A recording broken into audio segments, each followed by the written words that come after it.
Hello, and welcome to today's webinar presented by Destination Think. Today's webinar is called Content Marketing, Case Studies from Destinations Around the World. We're very glad that you're here with us. Before we start, I'd like to make two important notes that will help you participate in today's presentation. Number one, you'll be able to communicate with us throughout the webinar using the questions panel on the right-hand side of your screen. You'll see that on the right near the bottom. You can send in questions during the webinar about the presentation or any technical questions you have. Please send all your questions through that panel and we'll respond as best we can. And number two, you'll also see a raise your hand button on the right-hand side of your screen. It looks like a hand with a green arrow pointing to it. So before we go on, I just want to make sure that everyone can hear me and also see the title slide. So just raise your hand if you can hear me and see that slide. All right, perfect. I'm seeing lots of hands go up. Thanks, everyone. That's terrific. Thanks for joining us today. My name is David Archer. I'm a marketing manager with Destination Think and also the editor of our publication at destinationthink.com, which you might have seen. We like to share valuable insights and innovations from destination marketing leaders and DMOs from around the world. And if you haven't already, I encourage you to visit our site and sign up for a weekly newsletter. And we're pleased to see so many people from around the world attending today, so thank you very much. If you aren't familiar with our company, Destination Think is a world-leading partner of some of the most innovative destinations. Our agency and consultancy draws on deep experience and expertise to help DMOs meet today's challenges through strategic planning and execution. So thank you for joining us for the third webinar in our three-part destination marketing webinar series. In December, we heard our chief strategist, William Bacher, speak about structuring your organization to lead your destination into the future. In January, last month, we heard senior strategist Aaron Nissen speak about DMO revenue models. And if you missed those, you can find those recordings and some summaries of those presentations at destinationthink.com. You can just search webinar at the top of the page and those will come up. In today's webinar, Marketing Manager John Freeman will speak on content marketing, case studies from destinations around the world. And so we have a brief agenda for today. After this introduction, we'll hear from John Freeman. The presentation will last about 40 minutes. And at the end of the session, we will have time for Q&A. So we'll save a bit of time for your questions that you enter into that window, like I mentioned before. So if a question comes up about one of the topics John's talking about, please enter it in and we won't forget about them. We'll go through them as best we can at the end of the presentation. So John Freeman is Marketing Manager with Destination Think. He works with our clients to elevate reach, engagement, and visibility, which means telling the right stories to the right audiences at the right time. He understands DMOs from the inside out as well. He used to work for a DMO himself, and he brings that experience and knowledge into everything he does. He has created content for and worked with destinations around the globe, as you can see on this map. Places such as Japan, Melbourne, Australia, and Inuvik, Canada, which is that star at the very, very top left of the map above the Arctic Circle. And we'll hear more about Inuvik later. In today's webinar, John's presentation will feature tailored, ready-to-implement social media and content marketing advice that can be scaled to destination marketing organizations of any size, budget, and product. So sit back, prepare to learn, engage, ask questions. Remember to type them into that box. Without further ado, here's John Freeman. Thank you, David. I've been looking forward to this all day. I'm talking to you from Nashville, Tennessee. That's one of the little dots there, or the stars there in North America. So you're probably already wondering what in the world was this slide and what's on it. I've been asked to talk about examples of top destination marketers in the world. So we'll start in New Guinea in Northern Australia. And it doesn't even have to be a human. So since long before humans, there's been content marketing in destinations in the forest in the southern hemisphere. It involves picking up shells, dead beetles, berries, sometimes even these birds chewing berries and mixing it with their saliva before spitting it out to paint what is these thrones. These are the works of bowerbirds, these famous birds in Australia, and they are some of the best content marketers in the world. They build these thrones to attract female birds, and the birds shop around, and eventually, for reasons that are still being researched, whether it's color or smell or the size of the bower, they allow what is the sales pitch. And it looks a little something like this. And really, that is content marketing. It's telling a story before the sales message. So when we talk about content marketing today, it will all be under this frame of telling that story before you get to the sales message. And in travel, that underlying message is always that your destination is travel worthy. But to me, and to the successful destination marketers around the world and content marketers, it's the telling of the story that convinces the potential traveler of this. It's that emotionally driven video before the call to action. It's that, we always use the analogy, the warm cheese on the broccoli, and the broccoli would be the booking process. So when we look about content marketing from a human aspect, it's been around for thousands of years. This is from 4100 BC, and it's a cave painting, roughly translated to read 6 ways to save yourself from a wild boar using a spear. It sounds a lot like a BuzzFeed article. And in fact, people have been pretty good at content marketing for a very long time. And when we look at case studies from around the world, which you'll see, and we'll have some interactive pieces to this, we'll see that the destinations that succeed are the ones that have both strategy and tactics. The strategy being the philosophy of the content, and a general idea of what umbrella their content fits under, but then also the tactics that go along with it, to the very small details, from photo selection to caption making to timing. And those two together create quality content. So for our first interactive piece today, David mentioned that I did work for a DMO several years ago, and I've been on the other side of webinars, and I've tuned out of plenty of webinars in my time.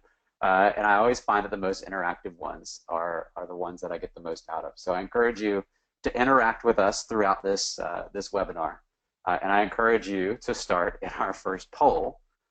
And this poll is asking you, this city, tell me what region that city was in.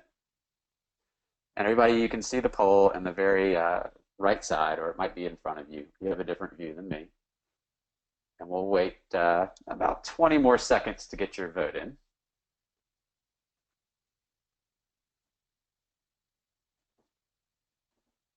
Got most everybody voting.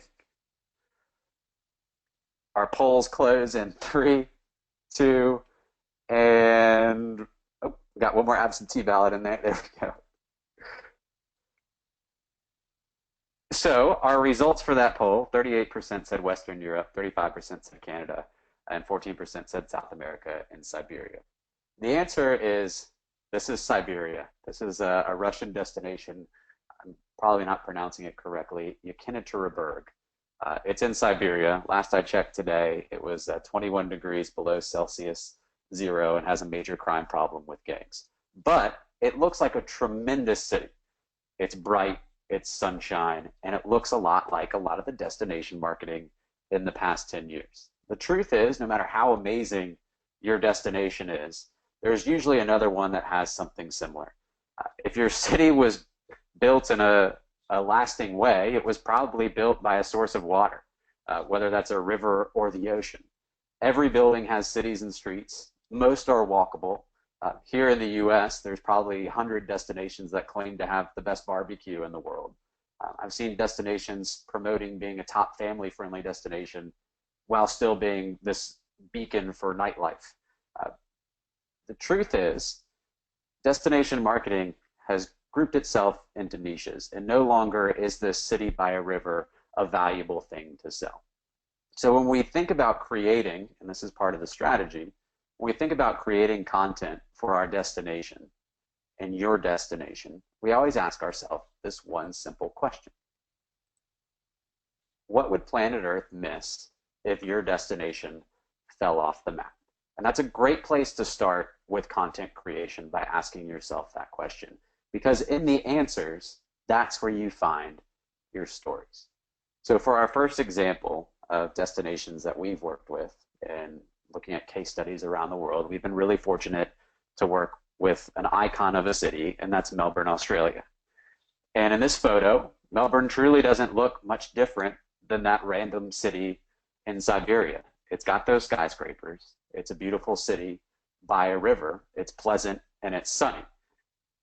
But for our content to connect, it needed to feel real. It needed to tell those stories. It needed to have feeling. It needed to grab attention and elicit emotion. So when we first started, a lot of the options for photos were photos just like this: the skyscape, the river, bright and sunny. We took it a different direction, and we really took it to the streets with Melbourne when we managed their Facebook page. This is one of our most popular photos of all time. I found it on an image sharing site called, I might be pronouncing it wrong, Imgur, and it was one of the most popular photos of Melbourne, and it's an upvoting site, so other internet users also agreed that it was visually captured their attention. And instead of showing that bright, sunshiny city by the city, or city by the river, we showed what the city looks like from a street level on a rainy day, with the caption saying this was captured on a cell phone camera. It was believable. Attention-wise, it has a vanishing point, reflecting water. It's got an interesting filter to it, a vertical build, and we'll get into those tactics later. But from a strategy standpoint, it connected with those visitors. It told a story. And when you look at the comments, the visitors are saying a story about the architecture, a story about the buskers and musicians on the street.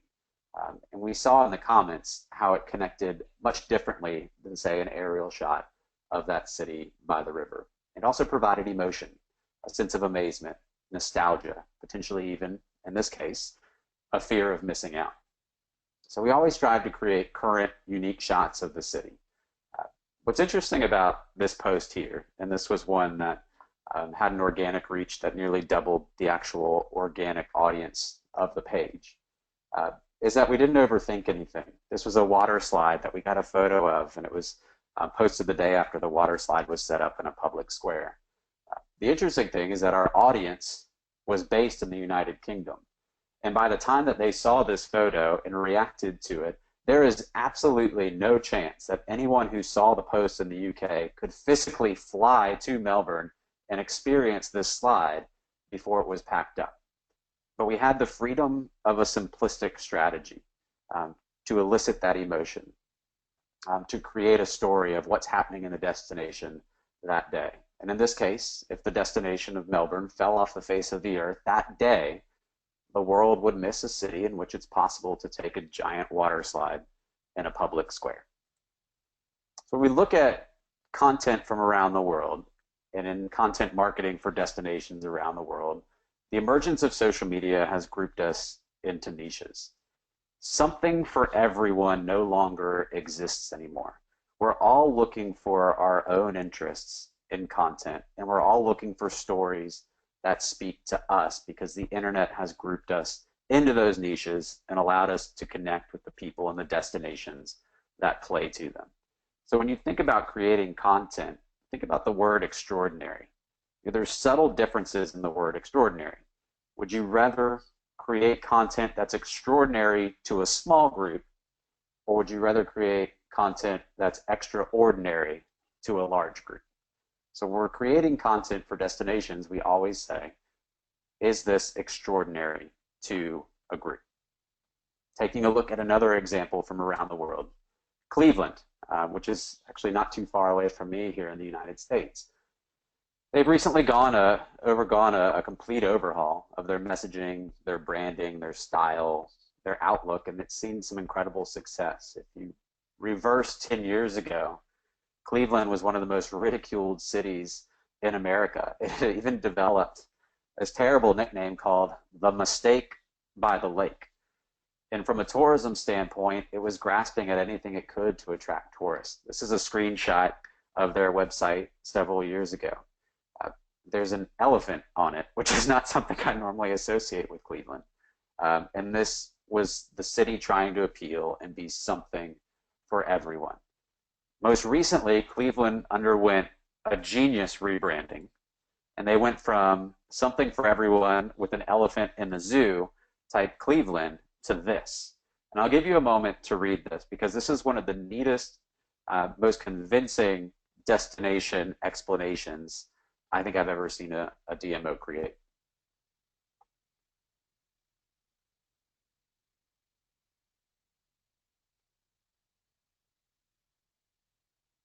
It makes you feel something. To me, it makes me feel hungry, but it also makes me feel like I want to be there. That grit, that sophistication, it appealed to a certain type of audience where, yeah, they do want to chow down on a pierogi stuffed with beef cheek, or see an orchestra inside the local hot dog joint. They didn't promise to be extraordinary. They simply promised to be gritty with sophistication. In the past 2 years, Cleveland's one of the hottest destinations in the United States. New York Times, Fodor's, Travel and Leisure all included it in the last 2 years as one of their top destinations to visit in the world. So when we look at marketing our destinations, it always starts at the core with stories. That's your content. So if every destination is this beautiful tapestry, it's the stories that are the thousands of little colorful finite threads about the DMO. Your destination is not just one story of the best beaches in the West or the top Southwestern food place or the best place for nightlife. It's the individual tiny stories that weave together to create the overall narrative of your destination. And when you get the marketing part right, it's telling the right stories to the right storytellers, whether those are you telling the story, the industry, influencers, and eventually your visitors, and then telling them on the right channels to engage the target audience. So this is my overall philosophy with content. I create content for destinations all over the globe, as you saw with those stars. And every time I create a piece of content, I ask myself, does it fit into the cave? And by cave, I mean connection, attention, value, and emotion. For connection, does this story connect with the correct people? Does it speak to a specific audience? If someone reads it, do they say, that's me? And that connection, it can be coffee connoisseurs, Indian food lovers, motorcyclists, extreme campers, grandmothers, but it needs to connect with a specific person. The attention, simply put, and we'll get into this in the tactics, does it catch their attention? Is someone's personal news feed, is it newsworthy? And does it employ the correct tactics to grab somebody's attention? Value is a major one. If they share it, does it give them cultural capital? Does it make them look cool? Or does it make them, or give them the tools to make their travel a little easier on their itinerary planning? In some cases, does it give them a discount or the necessary information, or information that is targeted to a very small group that they feel like they have insider info on? And then lastly, the emotion. If I could pick one, this would be the most telling piece of compelling content of, does it elicit an emotional reaction? We've all seen the scale of human emotions, and there's plenty. It can be happiness, longingness, pride, jealousy, motivation, amazement. The list of emotions is seemingly endless, but your content, if you want it to succeed, needs to appeal to the human emotions. So we've applied this all over the world. To prove that this content strategy works for any destination, we'll take the presentation really to the edge of the world. Content connection really has no geographic limits.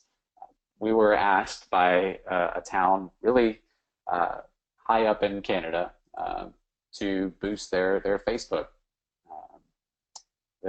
presence. If you look at the bottom there of the orange arrow, that is Inuvik, Canada, right near the Arctic Ocean. It's above the Arctic Circle. And if you want to get a sense of just how cold Inuvik is, this is someone with boiling water, pouring it into a cup, and throwing it into the air, and it immediately evaporates. The irony is that this video was filmed about 1,100 kilometers below Inuvik. So Inuvik is is basically the distance from London to Barcelona, but higher than where this video is filmed. That's just a sense of how remote and how cold that destination is. So we took over their Facebook page, and we truly didn't have a whole lot. 1,700 total fans. Most of them, the majority of them, were residents of the town, and we had no advertising budget. We didn't have many photos or videos or links.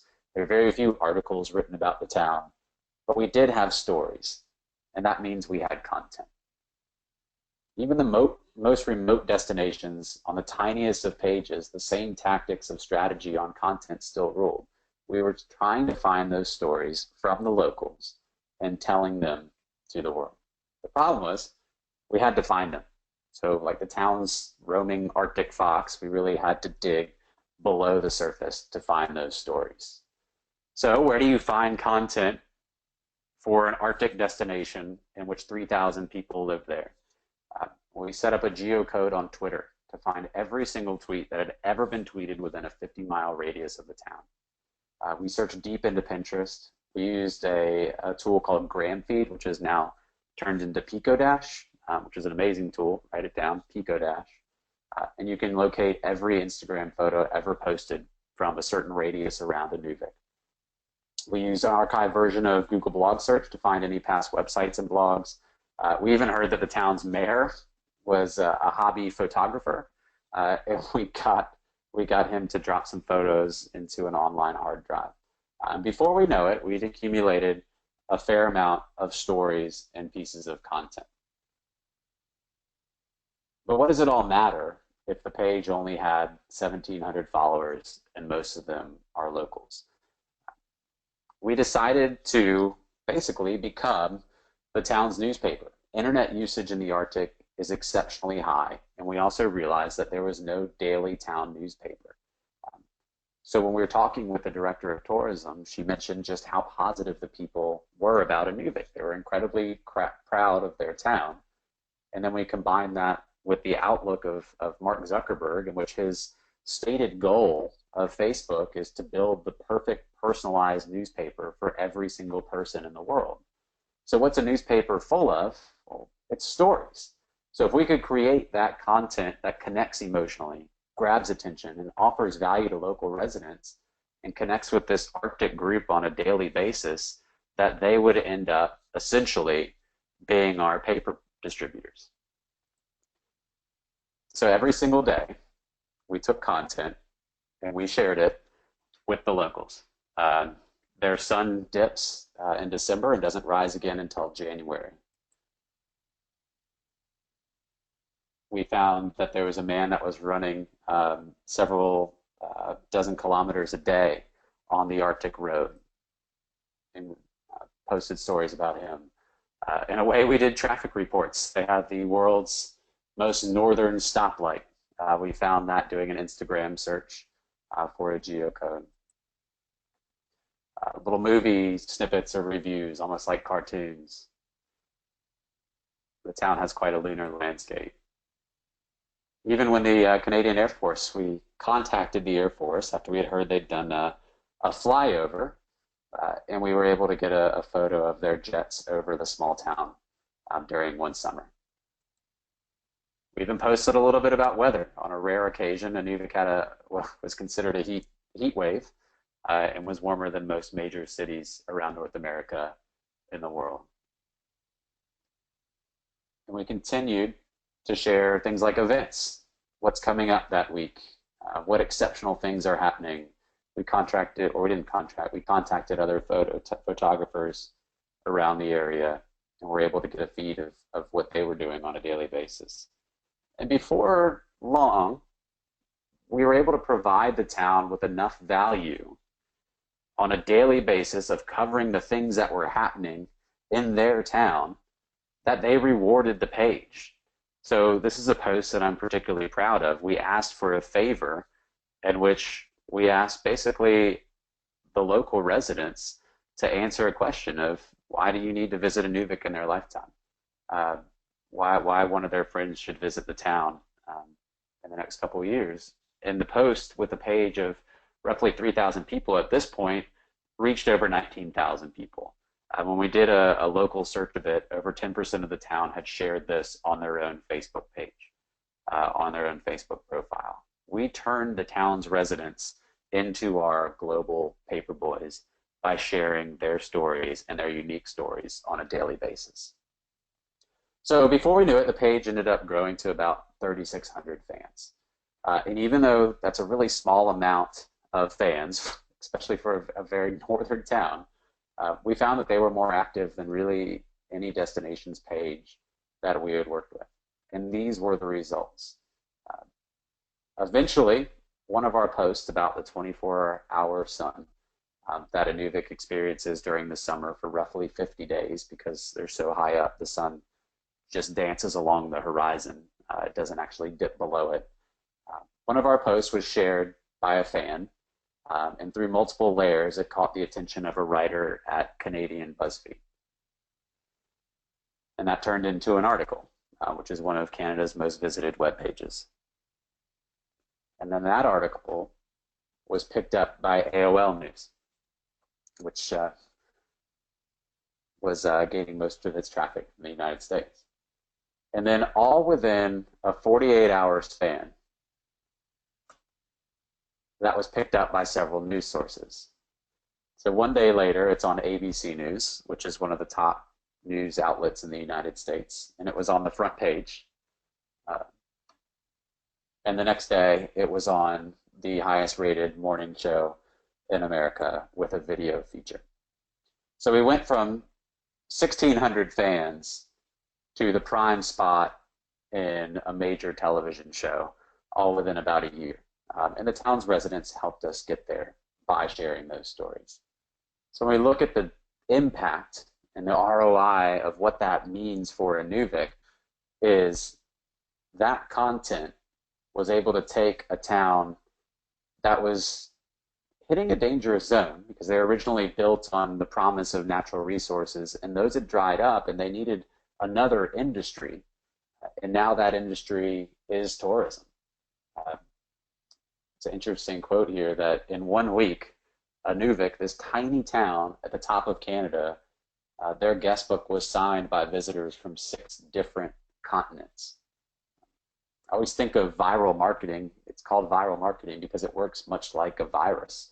You know, a virus usually starts at a very small locale and it optimizes there and it finds the most susceptible infectious agents, and then it uses them to spread broadly. So if your accounts are followed mostly by locals, which I imagine if you look at the insights of your Facebook page for your destination, you'll see that there are tons of locals following it. That's one of your most highly qualified army of marketers. I'd take a page of 5,000 local residents any day over a page of, say, 10,000 potential travelers, because they're helping you share those stories in an impactful way. So Inuvik didn't achieve this reach because it tried to be something for everyone, because it surely is not. People don't crave the extraordinary. They crave the extraordinary. The town didn't change anything. It still has the same festivals and obviously the same weather, but we repackaged the content and we optimized it for virality. The townspeople did the heavy lifting.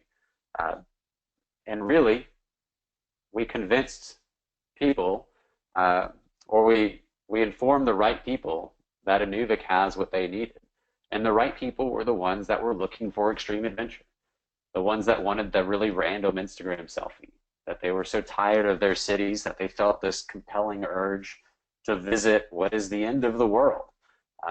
We saw a bunch of motorcyclists pick it up because they were excited about the open road photos, or the extreme drivers who wanted to try driving on the Arctic Ocean, which you can do there.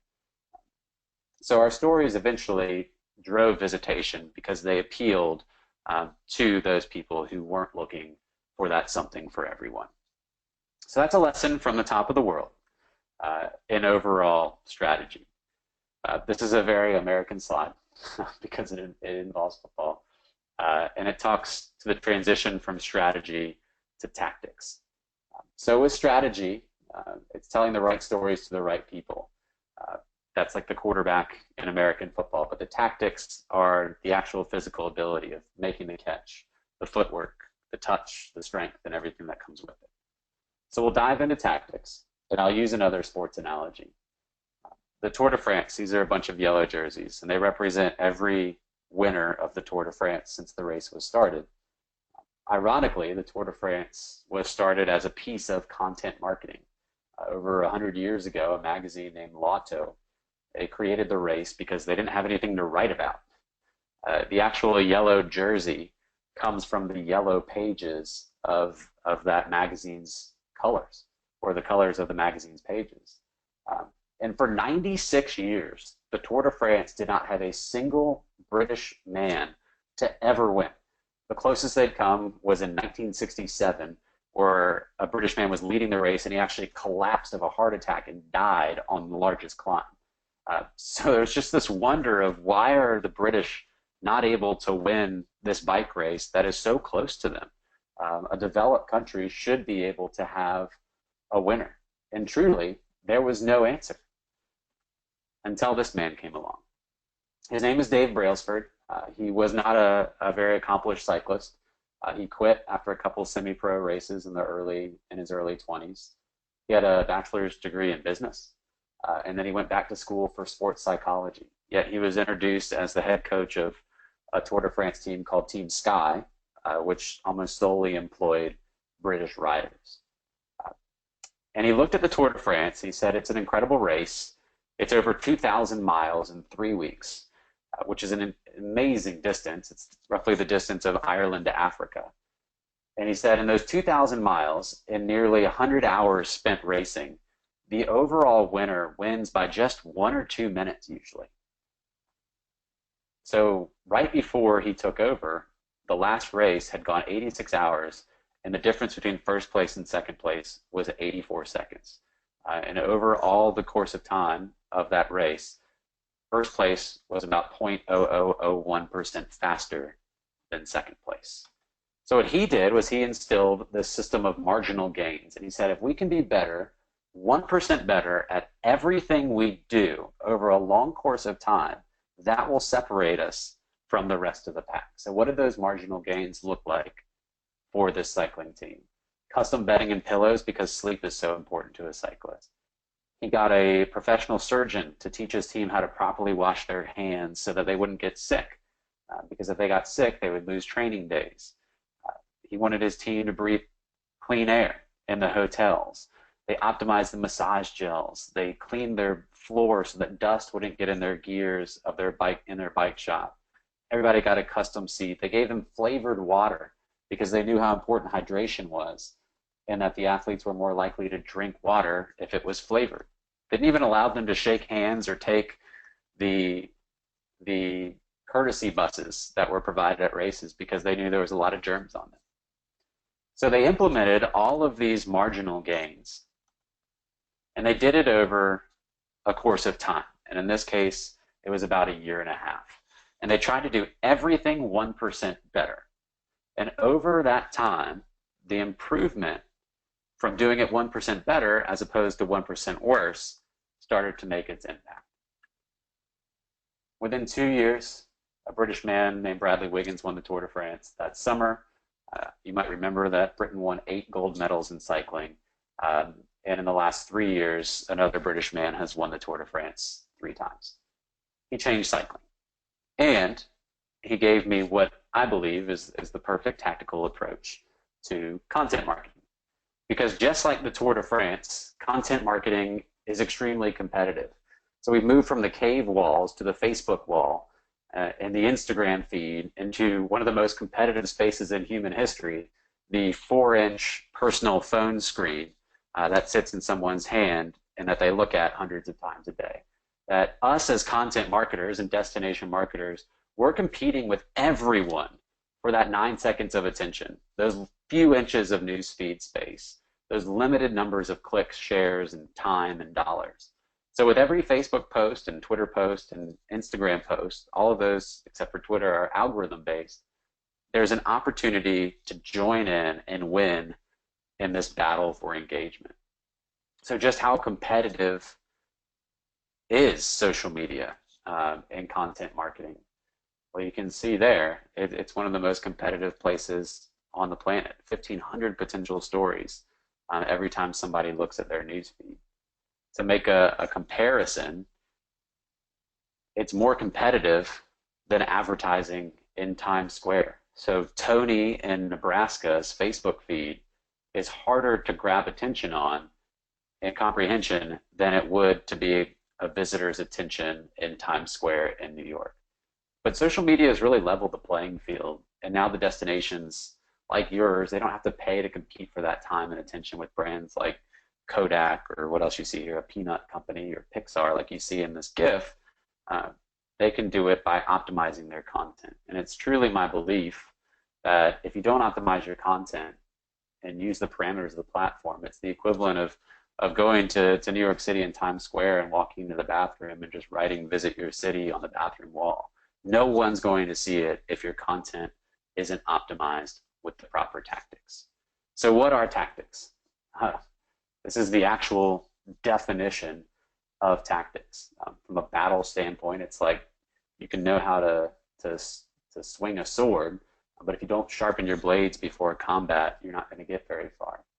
So from a destination standpoint, you can have the greatest stories in the world, but if you're not optimizing them with the proper tactics, you're really not going to get anywhere. So it's in our tactics that we apply the marginal gains approach. So that on Instagram and Twitter and Facebook and Pinterest and blogs and your website that you design and your print articles and everything that you do as a destination marketer, we search for that 1%, that bonus optimization that over a long period of time we see accumulating results. So I'll show you some examples in a second, but I want everybody to get the hand raising button ready. You'll see it over there on the right side of your screen. And I'm going to show you a couple slides. And in each slide, you're going to look for the dot that looks different than all of the others. So I hope everybody has their hand raising button ready. I'm going to show you this slide, and it's going to represent all 1,400 possible newsfeed stories that someone is eligible to see when they log on to Facebook. And I want you to find the story that looks different than everyone else's. And raise your hand when you see it. We'll see how long it takes.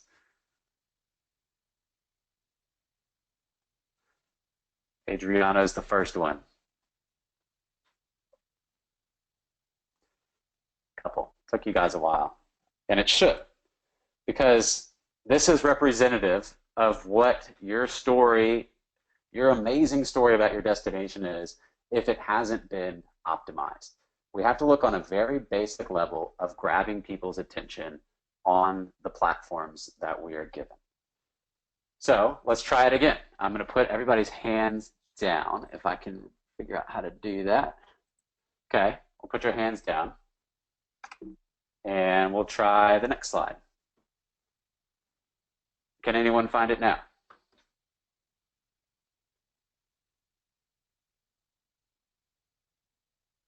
A bunch more. Yeah. So it's in the upper left part. And this is the idea that generally the human eye, based on research, is attracted to things that are in the upper left corner. When they read a blog post, this is usually how they read it.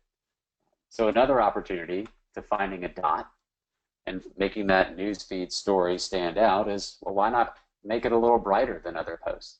Facebook has a blue website framework, and why not use your photo that's brighter orange, that grabs attention, or select a Twitter icon that doesn't have any white space and is much brighter when compared to others in the newsfeed.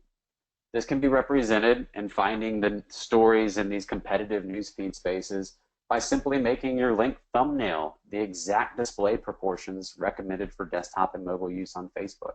They publish this. It's 1200 by 628 pixels. And if you post a photo to your thumbnail link that is that exact proportion, you will get a larger link. Or if we upload multiple Twitter images with recent changes that count multiple images as only 20 characters, There's nothing that says your post can't be bigger than others if you follow the right type of optimization. And it's much easier when you look at those 1,500 newsfeed stories for someone's attention to stop on a post that's bigger. Why not simply make the story move? Facebook video is a wildly popular feature now, and when a story moves, people are much more likely to pay attention to it. This is one. We'll see hands up. Anybody able to see or find the dot in this one? Might take a little longer.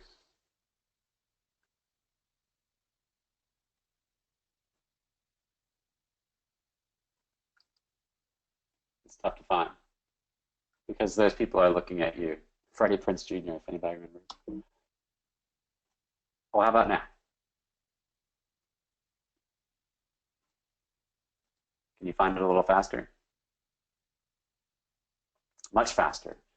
You probably found it a lot faster than the last one because the eye gazes led you to a point to look.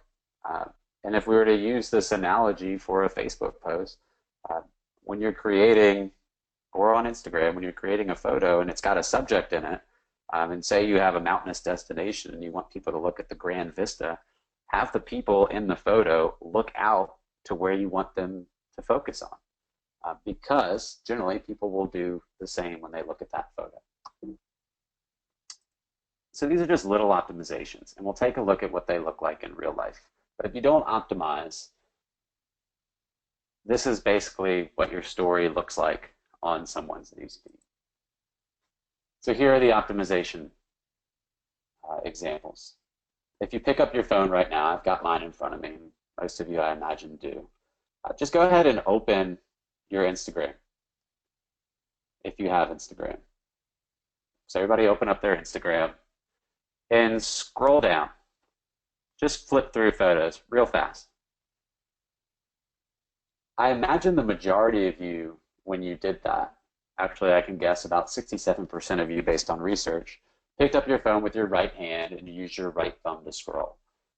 And when you look at the way your hand is positioned on your phone using your right thumb to scroll, you are probably blocking out the bottom third of all photos in Instagram. So a little piece of optimization, and they're everywhere, can be in that when you make a photo or post a photo that the subject isn't in the bottom third. The attention grabbing part of the photo isn't in the part that gets obstructed by people's phones. It's a small tweak, but it's in that 1% done over a long period of time that you find those that ability to excel over other competitive destinations. So it can be found in little things like taking photos off of Instagram. Some people use what's called Iconosquare, and they just drag it onto their desktop. But if you actually go into Instagram and use the source code, you're going to get a higher quality JPEG. It's going to be crisper and it's going to be bigger. And then when you share that on social media, looking at these two in comparison, it's going to look a lot better. That's a 1% optimization. Or when we look at posting video on social media, why make your video 2 or 3 minutes long when we know that Facebook's algorithm takes into account something called watch to completion? And humans, their attention span sadly has dipped below that of the average goldfish to about 7 seconds. You can make a video that reaches just the limits of that attention span, people watch it to completion, and then Facebook says, well, this is a really successful video. People are watching it all the way to the finish. It must keep them interested. Let's show it to more people. So the 1% there is in optimizing on the length, even if it's by just a couple seconds of shortening. The optimization can come in captions. So I'll start another poll, and this poll is simply, according to research, what is the most persuasive word in the English language?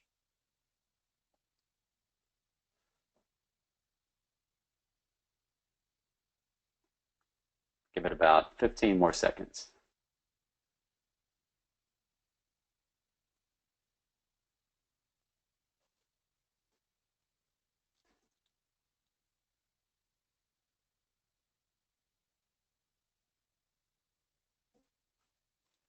All right. And the winner by a narrow margin, uh, winning the popular vote would be you. So you was our winner with 50% and now came in with 45%.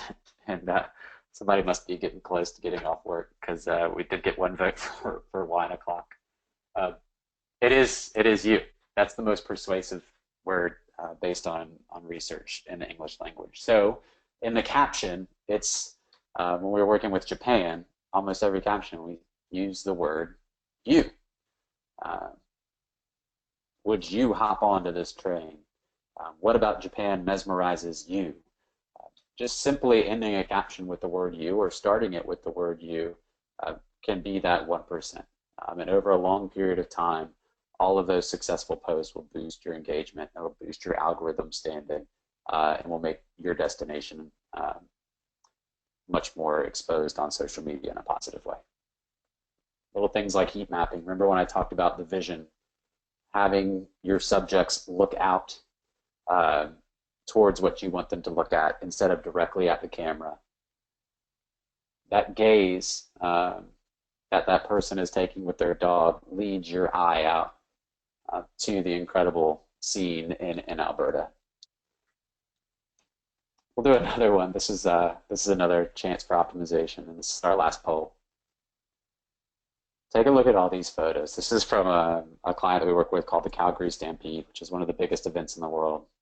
It's extraordinary kind of fair type event, in which there's horse racing and rides and food, and it takes place every year, and it involves usually about 1 million visitors. And we worked with their Instagram page, in which we had people post, guest Instagrammers took over each day and post their experiences at the Calgary Stampede.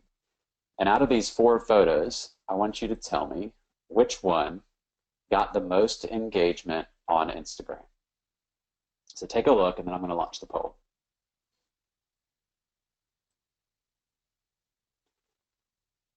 So is it the upper left, the upper right, the bottom left, or the bottom right? And this matters because engagement matters so much on Instagram and Facebook. Because the more engaging it is, the more likely it is to see by more people, and the more people that see it, really, the more likely it is that your story connects with the people that really will take the story and turn it into visitation inspiration. So the answer, based on our poll, 43% said upper left. And that is correct. And I'm curious, I didn't actually expect that to win. It is the right answer. That got nearly double the engagement of everything, of every other photo. This is one that we really can't explain, but we've noticed that in almost every destination that we manage, if an image has reflecting water in it, it will almost always be one of the highest engaged pieces of content for that destination. It is just simply a fact. We can't explain it. We've had internal staff debates about it. But again, these are like the 1% things that you can find in every piece of content, and in every piece of optimization. When you're choosing your photo, does it have a vanishing point? Is it bright? Does it have reflecting water in it if it's possible? Does the subject's eye gaze take you to exactly where it needs to be? All of those things add up to content that excels, and that's especially important in the world of algorithms. When Instagram said they were going to algorithm, so many content marketers and destination marketers were freaking out. Where's our content going to go? It's going to get buried. The truth is, this is one of the best gifts ever given to the travel industry because people crave our content. Our content is fun. Our content is cool. Our content is engaging. People like travel images. So this is a gift to us. Suddenly we're above pretty much any other piece of content on social media. And if we optimize our content, it'll be seen and connect with even more people, the people that matter. Some more examples. The optimization can even go well beyond 1%. There's this amazing company called Curalate that they compared thousands and thousands and hundreds of thousands of Instagram images And using real software, we're able to determine the differences in engagement for different types of things, like whether a shot has background or not, whether it's red or blue, the texture, the lightness, and all of those add up to tons more engagement if they're taken into account. So one of the best things you can do is look at the Curalate blog, and they'll give you those little hacks, those more than 1%, to drive your content to a larger audience. Again, just looking at doing that 1% better over a long period of time, that is where you can excel in your content marketing. That's the tactic that works the most, finding that 1%. So next time you're going to post that awesome blog that you wrote, that's going to connect to a lot of people and it tells the right story, and you're going to post it on Facebook, take that extra step to look at that photo that you're going to post on the thumbnail and make sure it is as optimized as possible, because that's just as important in gaining reach and gaining engagement as all of those words that you took hours to write for that blog. Because if you don't optimize your content, that story is simply going to look like one of these white dots. So our last kind of message that I'll leave you with is that content marketing, in the end, it's simple and it's everywhere. So this presentation really is content marketing for our company. I designed it so that I hope it connected and grabbed your attention and added value to your work. Maybe it elicited some sort of emotion. But when we look at inspiration as content marketers and as a destination marketer, look no further than just a simple flower. Flowers have been marketing their content for millions and millions of years. They need tourists, and they have to have tourists for cross-pollination. And they attract them with these electric fields and colors and fragrance plumes, all to get insects to land on them. And all the insects are different. The bees have been shown to be attracted to blue. Butterflies land on flowers that are more red. Different insects are attracted to various nectar tastes and the size of the landing spaces. And these flowers have always optimized for this, and they've evolved. And social media really is no different, because content marketing and social media really is, in the end, digital marketing. If you don't evolve and you don't optimize your content, it's not going to reach the tourists and potential travelers that you want to. But if you do, if you spend that extra 1% and you deliver content that connects and grabs attention and adds value and elicits emotion, then you just might convince that potential visitor to stay, just like the bowerbirds. So that's the end of the presentation. We'll open it up to the question and answer part. I might take it off this slide if we're going to stick around and do questions for 15 minutes. That's another attention grabber. But we'll go back so it doesn't rotate like that. But thank you for your time and attention, and for everybody that interacted and raised their hand. All right, thank you so much, John. Really enjoyed that presentation. Wherever you are watching this in your office, maybe give John a hand. I think that was terrific. So thanks for walking us through the tactics and strategies related to content marketing. And we have just a few minutes to go through questions. We had some come in. One interesting one is about budget. And, you know, there are organizations of many different sizes watching this presentation. But no matter the size, I suppose everyone has budget constraints. And so one question was around, can destinations still do great content marketing to scale through organic reach, like you're talking about with optimization? And someone else asked, do you still need to pay lots of money for SEA, SEM, AdWords? So in other words, digital advertising. Can this content marketing replace that? So I'll give the short answer to that. The Anuvik example really did not involve much of a spend at all. And the reason I showed Anuvik is because it displayed the power of using a small, dedicated group to do the marketing for you. And that's the glory of content marketing now, that if you do it in an optimized way, in a way that really inspires people to do the sharing for you, you don't need a big spend. Big spends do help. You know, it's kind of a shortcut to getting the millions and millions of views and bumping your stats and getting the reach. But if you don't have that budget, social media has really leveled the playing field. And the algorithm, more than anything that's been installed in Instagram and Facebook, have done an incredible favor to the skilled content marketers of the world, and the content marketers that have a small budget. So the lessons in this is that if you do optimize and you do grab attention and you do provide value, if you do it to a small group and you speak to the right people, then you can really hit your goals organically without having to do that spend. I actually get this question a fair amount. Like if you had $500 to spend on social media advertising, and this is a really not a controversial thing to say, but it's just a different way of looking at things.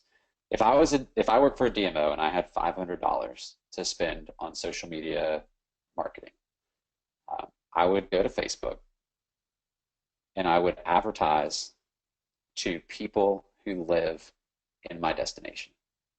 So if I lived in where I do now in Nashville and I had a small budget, I would spend $500 to attract fans and followers of the page who live in Nashville, because those are the people I want to serve content to, and that they're going to be able to spread it to people that are close to them, to people who already might have a little bit of knowledge of Nashville, and they're going to do it in a really authentic and personal way. And it's my job as a content marketer to give the content that connects with those people, and it's their job, if I inspire them enough, to share it to people who eventually travel. So there's ways to do it on a big budget, but I really, truly have the optimist outlook that it can be done on a small budget as well.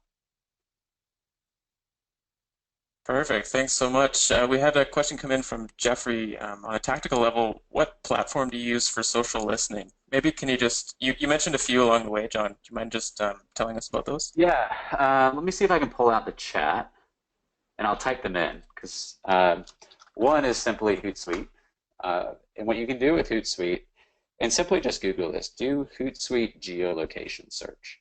I could sit here and talk about it all day, but truly there's websites that'll give you a step-by-step process. And what you can do with Hootsuite is you can set it so that it reads every tweet that is pushed out by a certain location on a map. So you find that location. So say we wanted to see every tweet by somebody who watched the Super Bowl last night in the stadium in Houston. You could actually find the location of that stadium. You could do a little radius around it, and you could find every tweet, whether it was hashtagged, whether no matter what it says, you can still see it, because when somebody posts on Twitter, their tweet has a geolocation attached to it invisibly, and you can find it. The same goes for Instagram. There's a really amazing tool. It's $8 a month. It's unreal. So if you have a limited budget, I'd spend some of it on Pico Dash. It's $8 a month. That's US dollars. So if that was euros, it'd be like 5 or 6 Australian, somewhat around that. Simply Google it. It's Pico Dash. There's a location search in that. There's also a hashtag search in that. So if you ever really need, so say you wanted a street shot of your destination or a specific spot in your destination, you just don't have a good photo and you want something that's authentic, you can actually go to Pico Dash. You can pick a point on the map, and you can say, show me every photo that was uploaded from this point on the map. And through that, you can go through, you can comment, you can like, you can ask those people for permission for their photo.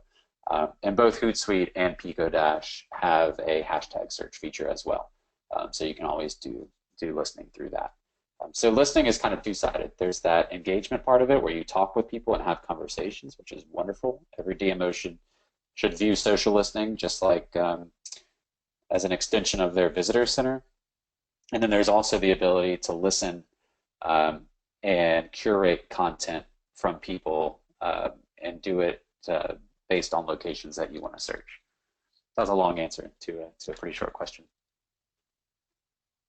Perfect. Thanks so much, John. I'm just going to give you one more question. This one came in from Leah, who asked what you would recommend regarding measuring social engagement in paid and organic channels. So if paid and organic are used to target different segments, how do you determine the optimal allocation? So the balance between paid and organic and measuring those.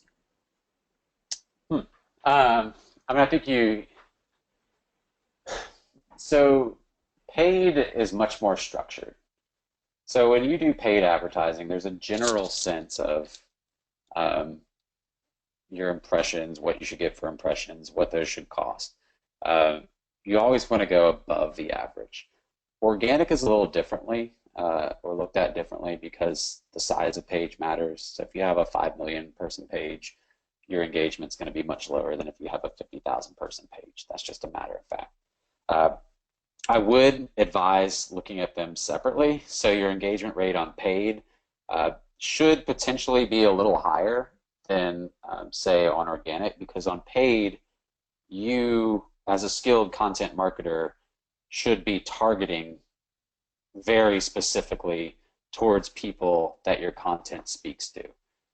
So you can create content that fits exactly to the person that you're targeting through that paid. Organic is a little bit tougher to get that exact audience just because you can't always pick your fans. But with paid, you should really be getting some exceptional engagement if you target it correctly. But I do advise looking at them separately. You shouldn't just say a blanket, every one of my posts should get 10% engagement. They're a little different. All right, well, thank you. That will end the Q&A for this webinar. Thank you so much to everyone who joined us today. We'll also email you a link of the recording of the webinar very soon with a short summary, so you can stay tuned for that and let your colleagues know. Feel free to reach out to John with any further questions that we might be able to address in a future webinar or article about content marketing or destination marketing. Or just to learn how Destination Think can help your DMO with content marketing strategy or implementation, just send John an email to john@destinationthink.com. And one other note, we have released a white paper recently over the last few months called Leading Your Destination into the Future. And you can find that at destinationthink.com as well. It's the result of a collaboration, an international collaboration we did at our forum event in New York City in October. It's a great read for strategists in the room. We've had a great run of 3 webinars so far as this ends our series, and we're currently developing ideas for the future. So stay in touch if you have ideas or needs that we can meet through webinars or other content. Otherwise, have a great day or great night, and we'll see you next time. Thanks, everyone, and thanks, John. Thank you. Look forward to hearing from anybody if they have any more questions.